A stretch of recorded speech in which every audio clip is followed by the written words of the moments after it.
So got some paper tape on this display just to show you that we are getting air directly to the face, so there is no air block. So let's go ahead and turn on the air. Definitely direct air at your face on the side there, but that's normal.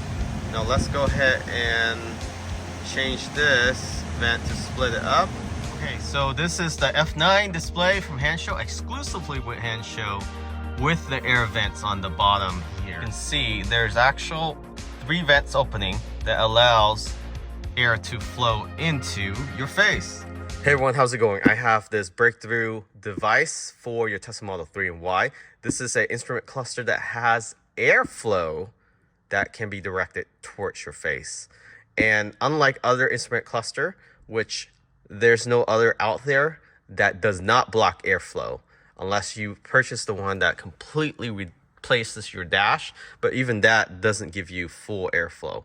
And what this has is that it has a vent on the bottom, and I'll show you what it looks like right now. All right, so this is the F9 front instrument cluster display for your Tesla Model 3 and Y, and exclusively with Hanshow. So no other manufacturer that I'm aware of sells this. And this one in particular has Apple CarPlay, Android Auto. It also has a high definition, much higher than previous instrument cluster front hidden blind spot camera. So let's take this out the box and I'll show you the quality. All right, so this basically is an updated 9-inch display that you've seen in the past. So there's a version 1, 2, and this is, I would say, the updated version of that 9 with improvement to the UI, as well as an added feature, a direct airflow vent right here coming out from the bottom. So that means you will get airflow right to your face. No more block of airflow. And how this works is that it pulls air from the back of the dash and it goes straight into your face if you want it to go to your face. So if you adjust it, if you spread the airflow out, it won't hit this vent and you won't get airflow. So very, very smart design. And we'll see how seamless it is. It has a USB-C input there, reset switch, so you can update the software. It should have over-the-air update as well as an option. And the quality of this feels really nice. It reminds me of the quality of the 9-inch. This display looks to be OLED. It's just the weight of it. It doesn't feel cheap at all. So let's go ahead and get this installed. First, what you want to do is pry out the side panel using a pry tool. Do the same for the other side. One on the bottom, 2 on top. Then pop this dash up by putting your pry tool in between the dash and the actual bottom trim, and then just pop it open. Do that on both sides.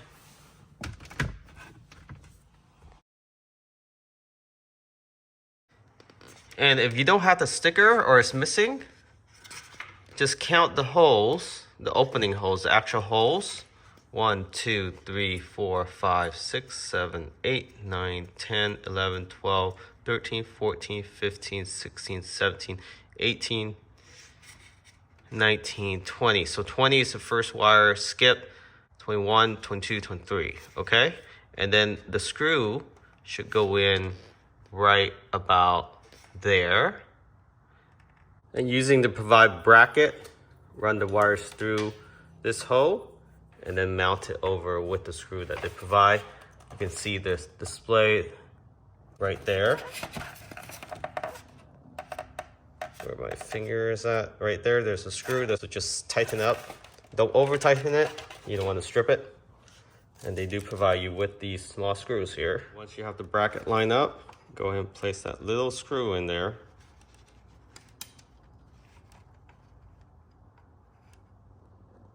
And then just tighten up that screw.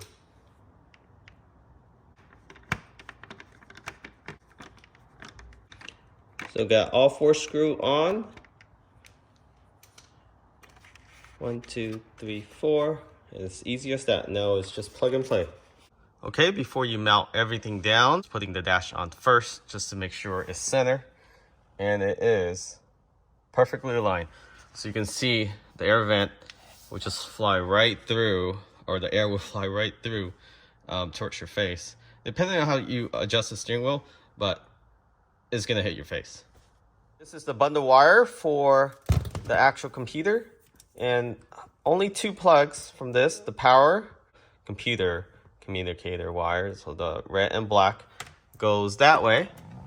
So you want to leave a little slack right there. And don't leave too much slack. You can use electrical tape to hold it down. And then run the other side across like that. And this bundle down here, so don't get confused with it. This is for AMD, the one with the blue plug on the right. And then this is the old Intel. And then this is for the other controller on the bottom right there. But you really only need this for the Intel. And the AMD version, you need both of these. Okay? So this is, although it's only 1 plug, it's the most challenging to get to.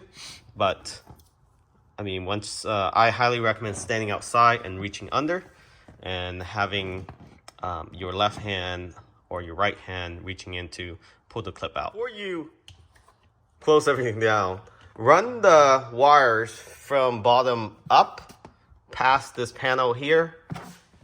So I will just wiggle it in. You don't need a fish wire for this one. And you should be able to see it. There it is. So from the top, just pull it through. Oops, where's the other one? So got one through. Your yellow one. All right.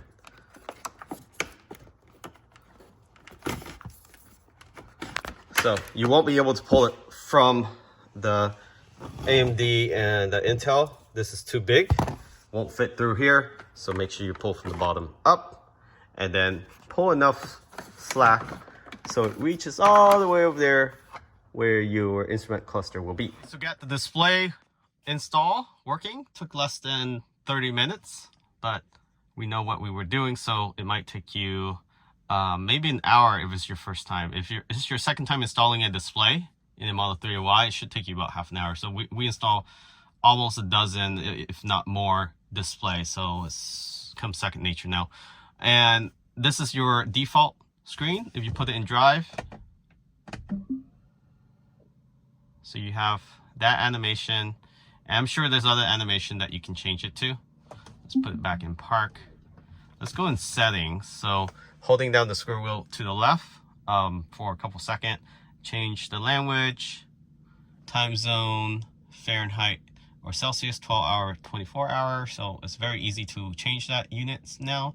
Tire pressure, PSI, vehicle white. You can change to night mode, brightness. You can follow the main display or adjust it by percentage. Plat switch is basically just an animation when you accelerate. It just has that plat animation. Front camera, so this does have the front camera, over the air update.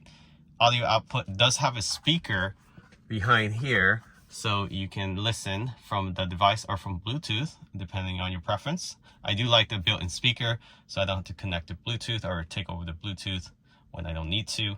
And then full screen, I like to do dual screen. So it's gonna reboot now since I switched to dual screen, and that's just how it works. So switching it to dual screen, it will reset the device. And then when I go back into the setting again by pushing left on the scroll wheel, it should say split screen now. And that should be the whole setup.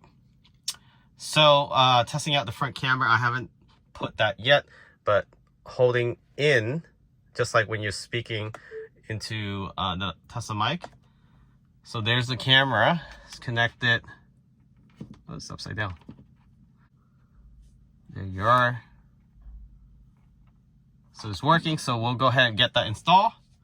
And to turn off the camera, just push to the left. And in drive mode, this is what it looks like. Oops, let me go back. And then you can look at the tire pressure, your distance with the vehicle in front. You can activate CarPlay, Android Auto,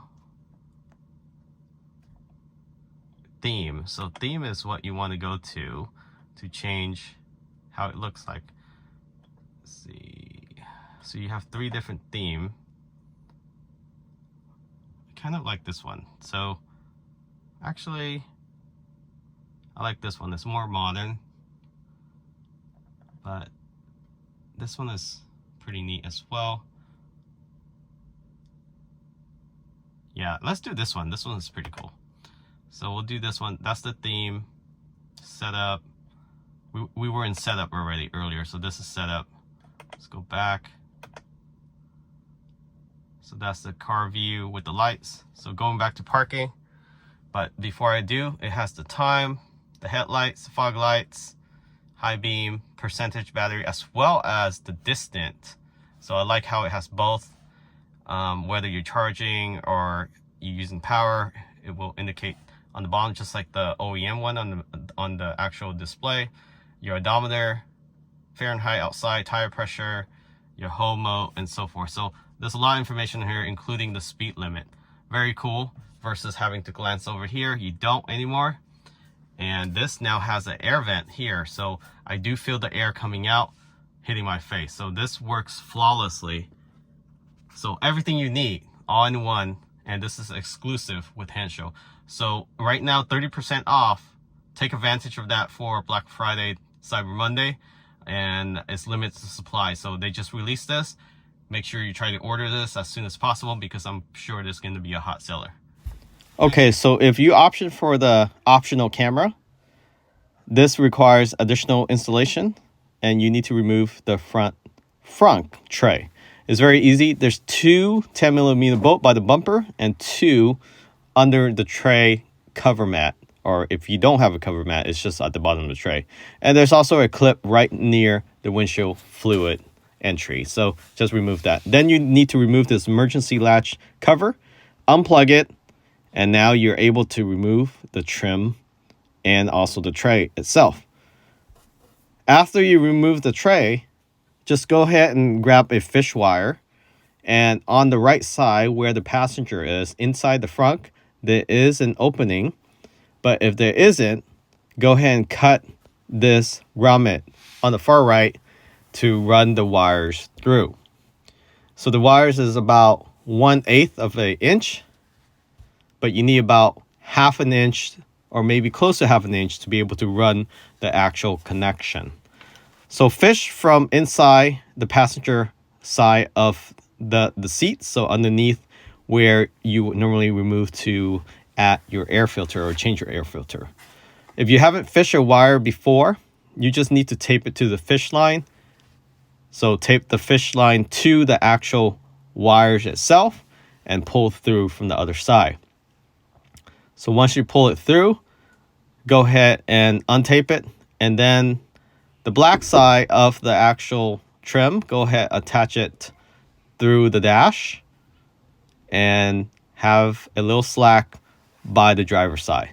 So now go ahead and mount your camera housing, and it comes with adhesive. Make sure you apply that adhesive to the actual bracket itself.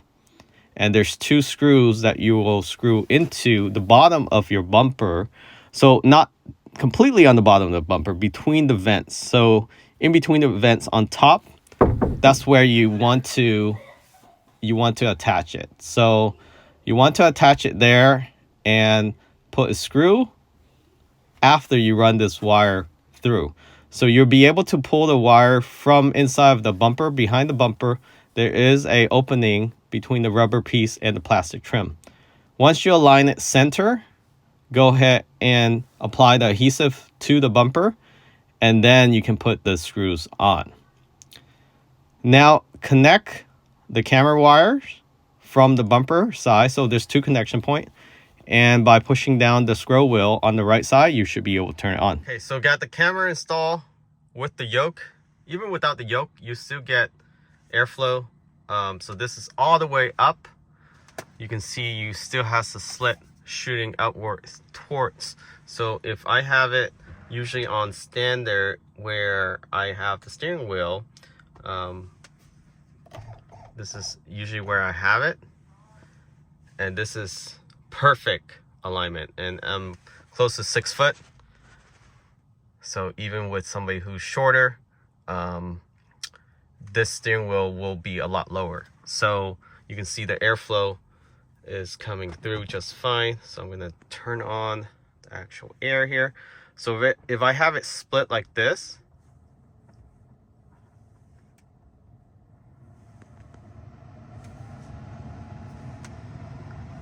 I get airflow around the actual system itself.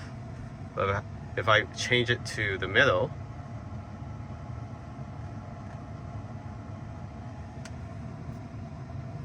there's airflow coming through these vent here. So not sure you can see. There's 3 slot that it splits open. It's very, very neat design. So highly recommend this, especially if you live in hotter climate area. This will be a game changer. Not only you have the display, you also have air flowing to your face. Okay, so testing out the airflow with this new F9 display. So let's go ahead and turn on the air.